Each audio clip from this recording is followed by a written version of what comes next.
Hello and welcome back to The Layman's Perspective, the show where I'm honestly running out of jokes to make during this opening bit. Today, we're going to be talking about Falcon and the Winter Soldier, Episode 4. And as with the rest of my videos, this is standard procedure now. This is a spoiler review. All the spoilers are ahead. Please refrain from watching this review until you've gone and watched Falcon and the Winter Soldier Episode 4, preferably more than once if you could. You'll probably get more things that way. Then come back and see what I have to say. Sorry I have to say that every time. You just gotta be careful. All right. So Episode 4 was an episode of a television show. We open on a flashback of Bucky during his time in Wakanda, and that's a time period that we really haven't seen that much of, or yet, at least. We know that following the events of Civil War, T'Challa offered him asylum there, both to kind of cure him of his madness, and to protect him from, the rest of the world that still viewed him as a villain. And we've seen little tidbits of what was going on there, like in post-credit scenes, and obviously they link up with him in Infinity War in Wakanda. But this was an interesting little glimpse into kind of the thick of that time period. Now, specifically, we see Ayo was much, much more involved with the kind of de-brainwashing than I would have initially assumed. And we do also learn from a throwaway line from Bucky quite shortly that Shuri was also involved in this capacity in some unspecified way. Specifically, she reads the lines that normally trigger his Winter Soldier alter, testing to see whether or not he has kind of been freed from the madness. And with some stellar emotional range from Sebastian Stan, we see indeed that this was the moment where his mind was untied from Hydra's control.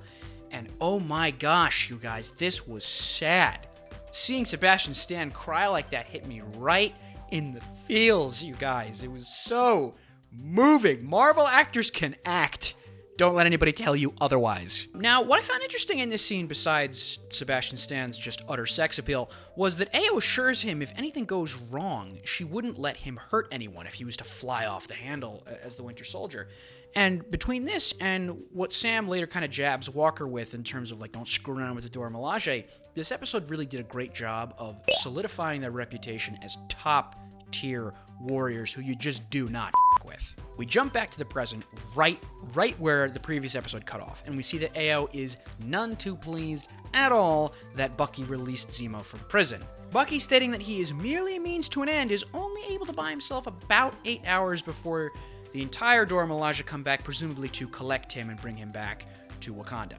It's hinted at that she feels tremendous loss generally from the loss of her king, but also personal shame, because after all, she was one of the warriors in Civil War tasked with protecting him, which she obviously failed to do. So that seems to be why she has such a personal vendetta against Zemo in the first place. It was cool to see in this scene that at some point while he was in country, Bucky picked up the Wakandan language and is able to communicate to them in their native tongue.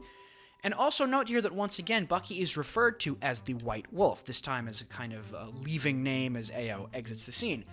Now, Bucky informs Sam and Zemo that the Dora Milaje are coming, and they immediately begin deliberating, because now they're on the clock. Sam initially wants to de-escalate the situation with Karli. Kind of the whole episode, he wants to de-escalate things and do things as non-destructively as he possibly can. Zemo, though, he's very pragmatic about the situation, and his counter is that the serum and supremacist ideologies come as a package deal, kind of highly implying that the presence of the super soldier serum in one's system has the high potential to corrupt one mentally. Basically, he's saying, no, Karli's too far gone, she's off the deep end, you gotta kill her, man. Both his speech here and Lamar's later statement to Walker that power just makes someone more of themselves, to me were both thematic echoes of Steve's original conversation with Erskine in Captain America, the First Avenger, about what the serum does to a person, stating, the serum amplifies everything that is inside, so good becomes great, bad becomes worse. Bucky's counter to Zemo here also reminded me of why he said Steve was chosen in the first place. This is why you were chosen.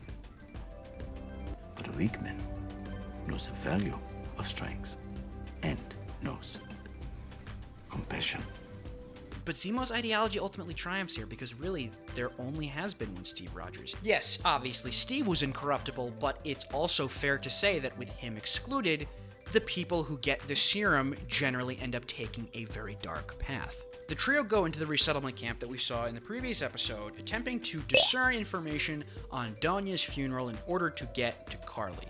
And we see an excellent display of Sam's moral character here. He doesn't hesitate to try and use his rank and status as an Avenger to try and help this refugee teacher that he finds himself talking to in some capacity. It's just so in line with who he is as a good hero character. It was a small and fleeting moment, but then again, it's the summation of all of these small fleeting moments that the writers can really use to successfully flesh out a character and give them more depth, which is something I think the show has been doing very well with both Sam and Bucky. Ultimately, however, only Zemo, the sly dog that he is able to discern the time and location of Donya's funeral, and he automatically holds that information hostage in order to maintain his leverage, as he puts it, so that the two of them won't just dispatch of him and hand him over to the Dora Milaje. They really wouldn't need him if he were to give them that information. Now, Bucky and Sam have a conversation here about Carly's motives, and I really, really loved it for two reasons. One, whereas in WandaVision, we got a good chance to explore the emotional ramifications of what the snap did to people, here we get a look at the political consequences instead. And I find that idea fascinating just because an event like the snap would have such a complex list of different ways that it has affected people and nations and the world, societally, psychologically, so it's interesting to explore it through different lenses, this one being a political lens. With Sam describing how, just for the sake of rebuilding and wanting to have people around after half of them were turned to dust, countries that were normally hostile to outsiders and each other kind of lowered their borders and welcomed people in. You know, it kind of just became an easier world to live in. It emphasized the notion that undoing the snap wasn't so much of an open and shut case good deed as it might have seemed in Avengers Endgame. And that's not to say that it shouldn't have been done. It should have. Overall, you brought billions and billions of people on Earth, well, trillions of people throughout the universe, back to life, which is a good thing. But it wasn't just a good thing. There were pros, and there were also cons. Sam calls Sharon and asks her for another favor, and while she assists him, she also gives him a very cryptic warning about the potential consequences for Nagel having been killed in terms of, you know, the power broker being really angry and up in arms about it. Now, I see a couple people again theorizing that maybe she's the power broker and referring to him as a he was a misdirect, but honestly, this kind of C-plot really doesn't hold that much intrigue to me, and I'm really content to just kind of wait and see what happens without speculating on it too much. Walker and Hoskins catch up with the trio, and immediately you can tell Walker is bristling with anger at this entire situation. He's really starting to feel unhinged in this moment, kind of foreshadowed all the way back in the end of episode 2 when he told the two of them to watch out and stay out of his way. They really bicker over what direction to take dealing with Carly in, and Sam, once again displaying his high moral fiber, really wants to use his past experience aiding soldiers with PTSD in order to talk her down. Hoskins ends up agreeing with Sam too, even just being like, yeah, dude, maybe it's a good idea, maybe we should let him try and do it. And overall, it's very apparent in this episode, and honestly, if you look back to previous episode too, that Hoskins definitely is the cooler head out of the two of them. Sam tries to talk her down, and initially he is quite successful at kind of breaking down her walls and finding common ground to speak to her on. But Walker, being the whiny, brazen man-child that he is, has to barge into the situation, guns blazing, and f*** everything up. He comes in way too hot, and Carly kind of returns to a hostile state and flees. They all lose her, though not before Zemo is able to smash the remaining vials of Super Soldier Serum after unsuccessfully trying to kill her. Walker knocks him out with the shield, and he looks down and he sees that there's one final vial on the ground, and you can just see the lust and the desire to have that serum and to have those powers written all over his face like a kid scribbling on a piece of paper. He takes the serum and he pockets it, and in a delicious contrast of character, the very next scene we get is Sam and Zemo talking about how if Sam had been offered the serum by the military, he would have, without hesitation, turned the offer down. Now, when Walker barges into this scene, trying to act all tough, wanting to pick a fight with Sam, I gotta say, I absolutely love how Sam isn't intimidated by him in the least. If anything, he kind of just found the idea of him wanting to fight him amusing, if anything else. For that matter, I also kind of find it equally hilarious that the Dora Milaje weren't intimidated by him at all either. You know, he kind of tries to puff out his chest and be like, you don't have jurisdiction here. And Ao just without even looking at him, just like, dude, our jurisdiction is wherever we want to go. And I really think the best beat of comedy in the entire episode is in this scene, where Walker and Hoskins are getting the ever-loving shit beaten out of them. Sam, Buck, and Zemo kind of just bemusedly stand there watching and making jokes before they actually attempt to go in and intervene with the situation. Bucky eventually, kind of comes in and attempts to talk down Ao, but she's mad, alright? She's not having any of it, and instead chooses to literally disarm Bucky. Not metaphorically, literally. Damn. I guess, looking back on it, that makes sense tactically, that the Wakandan technology on his body would have an Achilles heels that only the Wakandans would know how to specifically disarm, but that didn't make it any less badass and surprising when it happened. My jaw dropped a little bit when I saw that, and honestly, you could see that Buck and Sam were equally as surprised as we were, too. One of the ladies takes this moment to relieve a stunned and defeated Walker from Cap's shield, before they kind of withdraw and give up pursuit, with Zemo having, as Sam so hilariously puts it, pulled an El Chapo. You can tell that this entire fight, if you could even call it that, hit Walker square in his increasingly swollen inferiority complex. The loss was written all over his face again, saying in disbelief that they weren't even super soldiers, kind of implying that he took it as more of a loss because they weren't enhanced, even though, at this point, we all know the Dora Milaje ain't nothing to f*** with. The next scene we get is Carly threatening Sam's sister over the phone as a kind of half-bluff in order to draw him back out to her. And it works! He and Buck go to try and talk with her, meet with her one more time, before, again, Walker and Hoskins come in, intervene, guns blazing, and screw everything up. Now, Hoskins is incapacitated rather quickly, but Walker displays to a horrified Sam bending a piece of metal around the one hash-slinging slasher's hands, that he did indeed take the serum for himself. Now, that kind of raises more questions than it answers. How long ago did he take the serum? How much is it affecting him? Is he going to get stronger?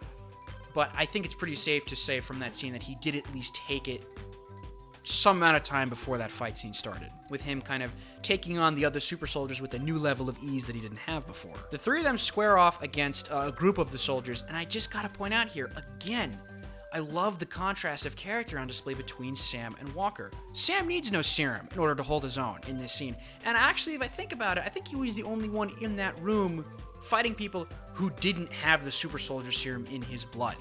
Okay, whereas Walker needed to juice himself in order to compensate both physically and mentally. In an attempt to defend Walker from a knife shot, Lamar is killed by a tremendously powerful super soldier punch from Carly, and his body just folds, and he dies. And it's in this point where Walker finally dives off the deep end.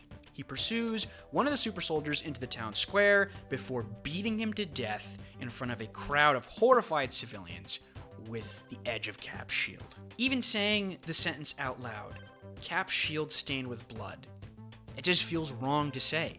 And I think that's intentional. That really drives home how much of a psychopathic action that was, and how unhinged they're really setting Walker up to be. You gotta think, blood, or at least real human red blood, isn't something you normally see much of in the normally PG-13 MCU.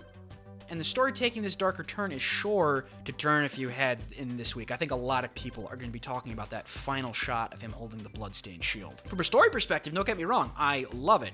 I always am on board when Marvel chooses to do something different and go in a unique direction that they haven't gone in before. But seeing someone use Cap's shield to murder someone with blunt force, I mean, that's probably not one of the darkest scenes in the MCU, in my opinion. Also, just seeing the shield like that, the imagery of it, covered in blood, it really drives home, I think, Sam and Buck's earlier conversation from the previous episode. Their kind of opposing viewpoints on what the shield represents.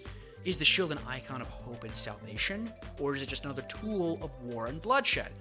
In fact, I'm actually interested to see in the comments. Comment down below which of the two camps you fall into ideologically in terms of how you perceive the shield. Do you agree with Bucky, or do you agree with Sam? Let me know. But that's all for this week, though, guys. Okay, we only have 2 more episodes to go. It's weird because WandaVision, initially, while the episodes were shorter, they had more of them. So I'm going to have actual free time in my life once these 2 episodes are done. And you're not going to see me for a little bit, but we don't have to worry about that because we still have 2 more episodes to break down. Please, if you could, leave a like on this video, share it to a couple of your friends, subscribe to the channel if you haven't already. Always a tremendous help to me if you do. And remember, time is your most valuable resource, and I'm always happy that you chose to spend some of it with me. I'll see you guys next week for episode 5.